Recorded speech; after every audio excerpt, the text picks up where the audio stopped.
हाँ, तो इस वीडियो में हम बात करेंगे जो है ना सेफेलोस्पोरेंस के बारे में। चलो मैं नाम लिख देता हूँ, सेफेलोस्पोरेंस। सेफेलोस्पोरेंस की ना हम जो है ना तकरीबन 5 जनरेशन से वो करेंगे। देखिए इनका मैकेनिज़्म ऑफ एक्शन पेनिसिलिन के साथ साथ ना सेम ही होता है। इनके एडवर्स इफेक्ट भी तकरीबन सेम होते हैं। जो डिफरेंस आएगा वो मैं यहाँ पर बताऊँगा। बस यहाँ पर आपने ना ड्रग्स के नाम याद करने हैं, ठीक है। सॉरी। फर्स्ट जनरेशन आपके पास इसमें जो ड्रग्स आते हैं, आपके पास आता है सेफेड्रोक्सिल, सेफाजोलिन एंड सेफेलॉक्सिन। क्या ये चारों ड्रग्स आते हैं? सॉरी, 3 ड्रग्स आते हैं। फर्स्ट जनरेशन आपके पास ये जो ड्रग्स हैं, हम इसको मेथिसिलिन सेंसिटिव स्टेफिलोकोकस ओरियस में यूज़ करते हैं, ठीक है। मेथिसिलिन सेंसिटिव स्टेफिलोकोकस ओरियस के जो भी इन्फेक्शंस होते हैं उसमें यूज़ करते हैं। एंड सेफेलॉक्सिन आपके पास पर्टिकुलरली हम फेरेंजाइटिस में यूज़ करते हैं, ठीक है। एन में बस इतना ही याद करना, बाकी मैकेनिज्म ऑफ एक्शन कोई भी आपसे नहीं पूछेगा। जो पेनिसिलिन का है वो भी इसी का है, वो जो है ना इसी का ही है, ठीक है। अच्छा, उसके बाद हमारे पास आती हैं क्या सेकंड जनरेशन जो है ना सेफेलोस्पोरिन। सेकंड जनरेशन में आपके पास कौन सी ड्रग्स आती हैं? सेफ्यूरोक्साइन सोडियम आती है, सेफ्यूरोक्साइन एक्सिटिल आती है, सेफामाइसिन आती है एंड सेफॉक्सिटिन आती है।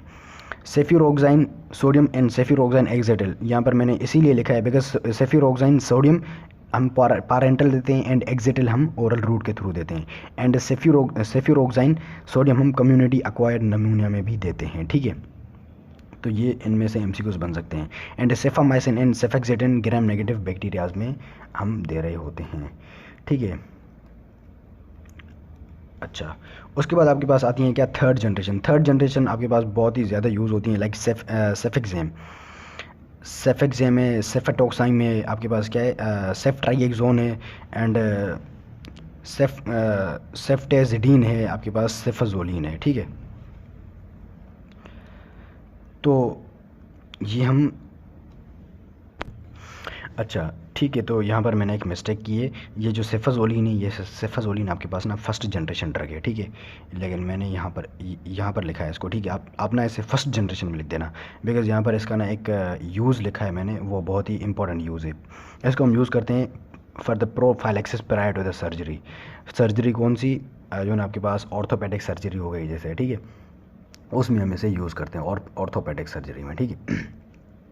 Because it penetrate well bone, ये बोन को अच्छे तरीके से पेनिट्रेट करती है, इसीलिए हम इसको यूज़ करते हैं उसमें, ठीक है। एंड इसकी जो हाफ लाइफ होती है 1.8 आवर्स होती है, इसीलिए हम इसको यूज़ करते हैं हाफ लाइफ इसकी, ये इसीलिए हम इसको सेफाजोलिन को, ये सेफाजोलिन फर्स्ट जनरेशन ड्रग है। ये मिस्टेक से मैंने यहाँ पर लिख दिया है, ठीक है। सेफाजोलिन मैंने यहाँ पर भी मेंशन की है फर्स्ट जनरेशन है, तो इसका यूज़ आप इसमें लिख देना, ठीक है। अच्छा, सेफेटोक्साइम ये भी हो, इसका काम नहीं है। सेफेक्साइम वाइडली यूज ड्रग इज जो ना थर्ड जनरेशन, ये हम ओरली देते हैं इन ओडी वन, मतलब क्या वंस अ डे। ये इसकी नहीं, एक गोली आप ना एक दिन में ही दे सकते हैं, एक दिन में दें काफ़ी है, ठीक है। उसके बाद आपके पास के सेफेट्राइएक्सोन, ये आप याद करना, ठीक है, because this is something important.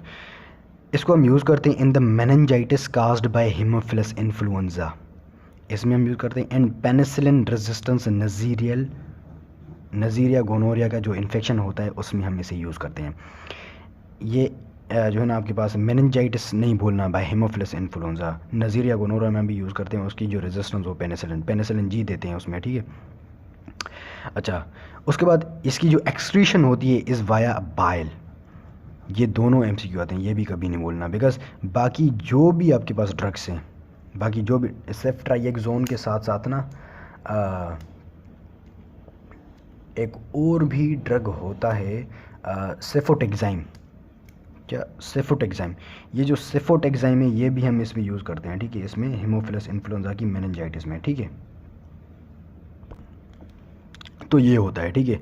अच्छा, ये बाइल के थ्रू एक्सक्रीट कर रहा है, बाकी सारे रीनल के थ्रू कर रहे हैं। तो जब भी आपके पास रीनल डिसफंक्शन होगा, तो रीनल डिसफंक्शन में this is the choice of drug, जो ना थर्ड जनरेशन में से this is the choice of drug जब आपके पास रीनल इन्फेक्शन हो।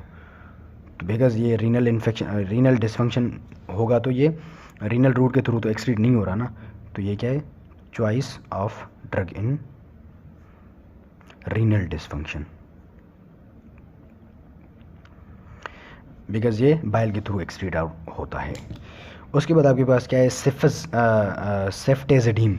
ये एम है ceftazidime, it is highly active against pseudomonas aeruginosa. बस इसमें इतना याद करना है आपने, ठीक है। सो ये हमारे पास थर्ड जनरेशन थी। उसके बाद आपके पास आती है फोर्थ जनरेशन में एक ही ड्रग है, थैंक गॉड, इज़ द सेफेपाइम। सेफेपाइम हम पारेंटल देते हैं एंड इसका जो एक्शन होता है सूडोमोना एरिजिनोसा के अगेंस्ट बहुत ही स्ट्रॉन्ग जो है ना आपके पास क्या होता है, एक्शन होता है इसका, ठीक है। उसके बाद आती है आपके पास क्या, फिफ्थ जनरेशन। फिफ्थ जनरेशन में हमारे पास आता है क्या, सेफ्टेरोलिन।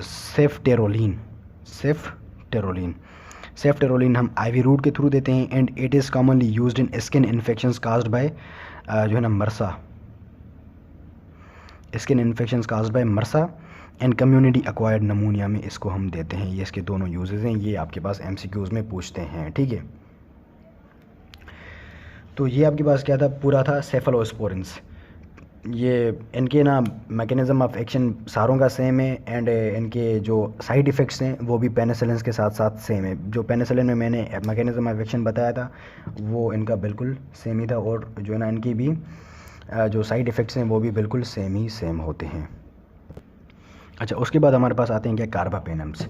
अब देखें कार्बापेनम्स भी आपके पास क्या होते हैं, ये आपके पास क्या होते हैं, बीटा लैक्टम एंटीबायोटिक्स होते हैं। ये भी सेफलोस्पोरिन की तरह ही होते हैं एंड पेनिसिलिन की तरह इनका मैकेनिज्म ऑफ एक्शन होता है, ठीक है। इसमें आपके पास क्या आता है, इमीपेनम आता है, इट्रापेनम आता है, डोरीपेनम आता है एंड मीरोपेनम ड्रग्स आते हैं, ठीक है। अगर आप इनके नाम्स भी याद कर लेते हैं ना तो मतलब ऑस्पिस तो जो है ना बिल्कुल आसानी से निकल जाती हैं, ठीक है। अच्छा, इमीपेनम जो है ना बहुत ज़्यादा यूज़ होता है इसमें एंड मीरोपेनम। तो इमीपेनम आपके पास ना जैसे ये इनके मैकेनिज्म ऑफ एक्शन सेम होने की तरह ही, ठीक है, जो पेनिसिलिन में मैंने बताया था। अब जो इमीपेनम है ये हम आईवी रूट के थ्रू देते हैं, क्या, ये हम आईवी रूट के थ्रू देते हैं। अच्छा, जब ये इमीपेनम हम देंगे तो ये इमीपेनम ना आपके पास किडनी में आएगा। जैसे ही किडनी में जाएगा तो प्रॉक्सिमल कन्वोल्यूटिव ट्यूब्यूल के जो है ना आपके पास उसके जो ब्रश बॉर्डर हैं उसमें ना एक एंजाइम होता है जिसे हम बोलते हैं क्या, जो है ना जो है ना पेप्टाइडेज, डीहाइड्रोपेप्टाइडेज। ये क्या करता है, इस इमीपेनम को एक टॉक्सिक सब्सटेंस में जो है ना कन्वर्ट करता है, ठीक है। किस में, टॉक्सिक सब्सटेंस में, और ये फिर आपके पास ना टॉक्सिसिटी यहाँ पर क्रिएट करता है। तो डॉक्टर्स ने जब इमीपेनम दिया तो ना नेफ्रोटॉक्सिसिटी प्रोड्यूस हो रही थी इमीपेनम के साथ। तो साइंटिस्ट ने क्या किया, इस इमीपेनम के साथ ना एक और जो है ना एजेंट डाल दिया, उसे हम बोलते हैं क्या, सिलास्टेटिन बेसिकली इनहिबिट दिस एंजाइम। ये जब इसको इनहिबिट करेगा तो यहाँ पर टॉक्सिक सब्सटेंस प्रोड्यूस नहीं होगा इमीपेनम में से। तो ये क्या आपके पास, इनहिबिट दिस डीहाइड्रोपेप्टाइडेज, ठीक है। तो ये इसका एक्शन था। उसके बाद इट्रापेनम, अच्छा मीरोपेनम ना हम एक और जो है ना इसमें हम देते हैं बीटा लैक्टमेज इनहिबिटर है जो है ना वेबोरबेक्टम, क्या, वेबोरबेक्टम।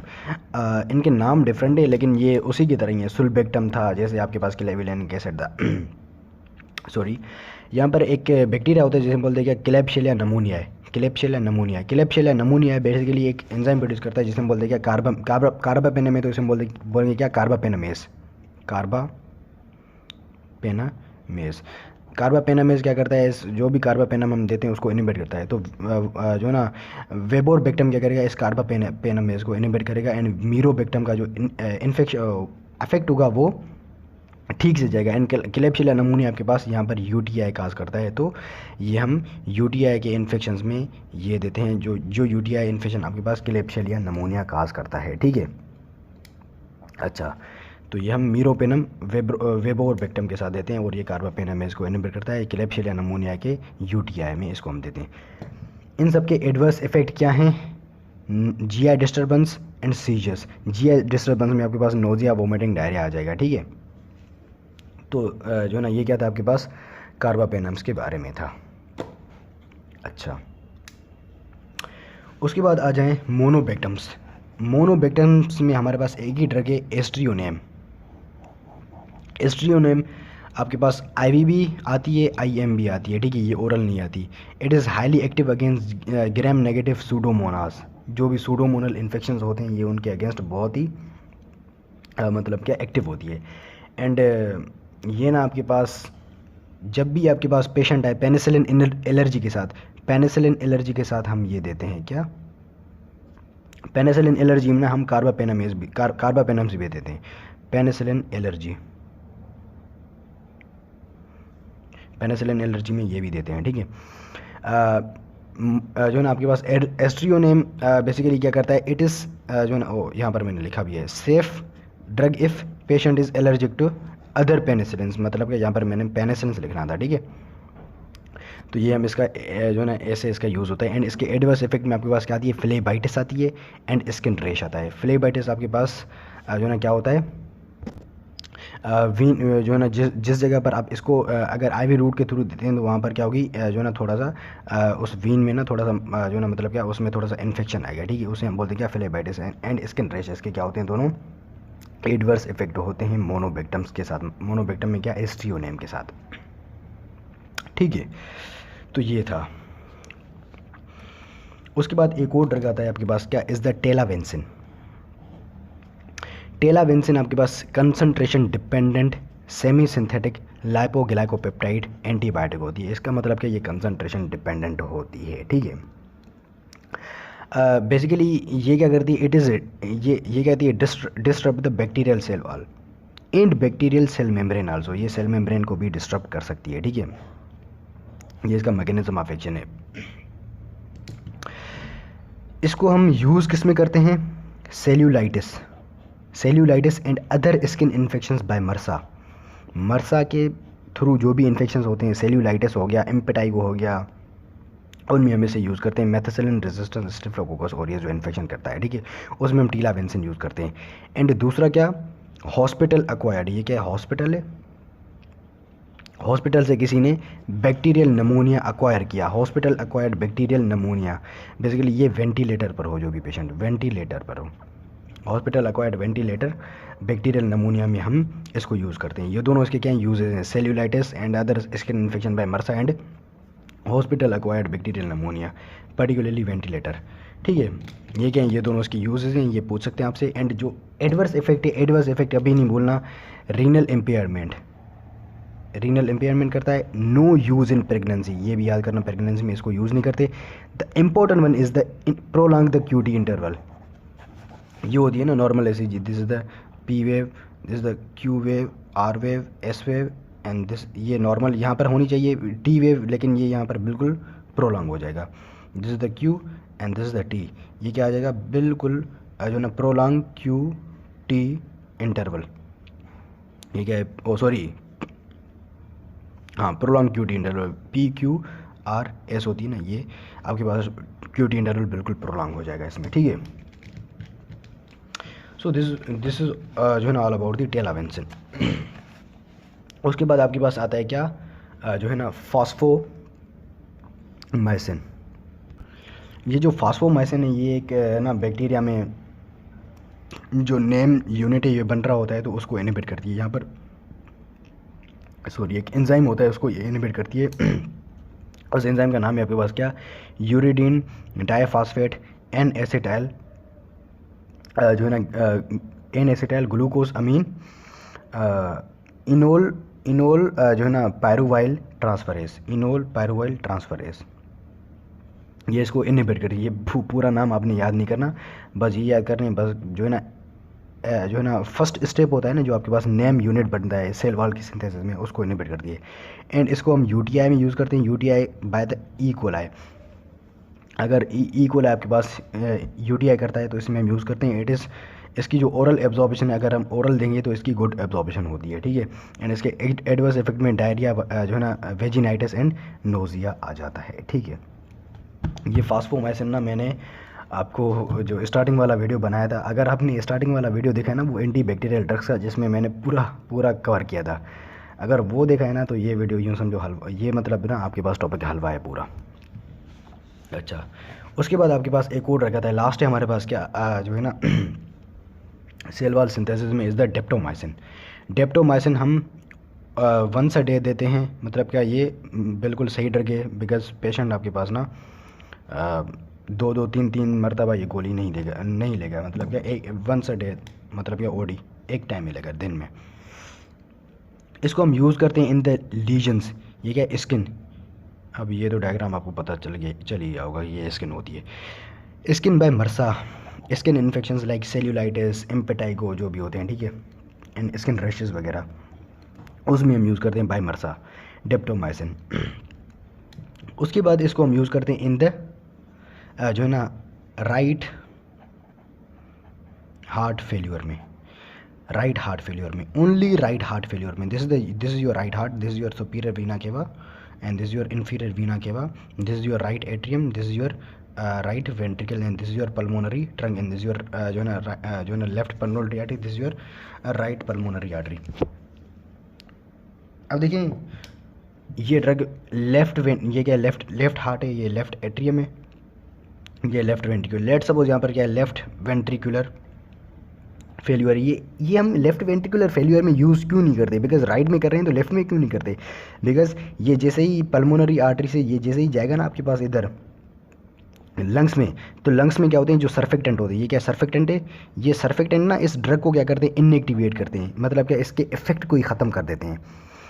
तो इसको हम राइट हार्ट में यूज़ कर सकते हैं। अगर अब जब लंग्स में ही वो इनएक्टिवेट हो जाएगा तो इसको हम जो है ना लेफ्ट हार्ट में जब वो पहुंचेगा ही नहीं तो उसमें हम इसको कैसे यूज़ कर सकते हैं, दिस इज़ द मैकेनिज्म, ठीक है। तो इसको हम राइट हार्ट फेल्यूर में यूज़ करेंगे, इसको हम लेफ्ट हार्ट फेल्यूर में यूज़ नहीं करेंगे, because it is inactivated by the जो लंग सर्फेक्टेंट्स, ठीक है। तो ये इसका एक्शन मैकेनिज्म ऑफ एक्शन होता है, ठीक है। उसके बाद इसका जो कॉमन एडवर्स इफेक्ट है, इसका जो कॉमन एडवर्स इफेक्ट है इज़ द रेहेब्डोमायोलाइसिस। रेहेब्डोमायोलाइसिस का मतलब क्या, स्केलेटल मसल्स की लाइसिस करवाता है, ठीक है, ये कभी नहीं भूलना, ठीक है। यहाँ पर मैंने वैंकोमाइसिन नहीं लिखी, vancomycin is the choice of drug in जो है ना मेथिसिलिन रेजिस्टेंस स्टेफिलोकोकस ऑरियस, ठीक है, ये हम उसमें देते हैं सॉरी। एंड जो आपके पास वैंकोमाइसिन, इसका मैकेनिज्म ऑफ एक्शन क्या होता है, इनहिबिट द ग्लाइकोसाइलेशन। ग्लाइकोसाइलेशन एक स्टेप होता है सेल वॉल की सिंथेसिस में, उसको इनहिबिट करती है। ये मैंने बेसिकली पहले वाली वीडियो में बहुत डिटेल से पढ़ाया था। एंड इसको हम क्लोस्ट्राइडियम डिफिसाइल जो सूडो मेम्ब्रेनस कोलाइटिस करवा रहा था, यहाँ पर ये जो मैंने बताया था कहाँ गया यार, ये था ना फिटेक्सोमाइसिन के साथ यहाँ पर मैंने बताया था ना वैंकोमाइसिन भी दे सकते हैं सूडो मेम्ब्रेनस कोलाइटिस में। तो ये इसको हम pseudo membranous colitis by clostridium difficile में यूज़ कर सकते हैं, ठीक है। एंड इसका कॉमन एडवर्स इफेक्ट याद कभी नहीं भूलना is the red man syndrome. Red man syndrome ये इसका क्या एडवर्स इफेक्ट है वैंकोमाइसिन का, ये एमसीक्यूज़ में आता है, ये कभी नहीं भूलना। एंड रेहेब्डोमायोलाइसिस डेप्टोमाइसिन का एक एडवर्स इफेक्ट है। रेहेब्डोमायोलाइसिस आपका ना इसमें से ये एमसीक्यू आपको लिपिनकॉर्ड में मिलेगा, इसके बुक में दिया हुआ है, ठीक है, लिपिनकॉर्ड के बुक में ये दिया हुआ है एमसीक्यू। होप ठीक है, होप कि आपको पूरा क्लियर हो गया होगा। So this is all about the cell wall synthesis inhibitors.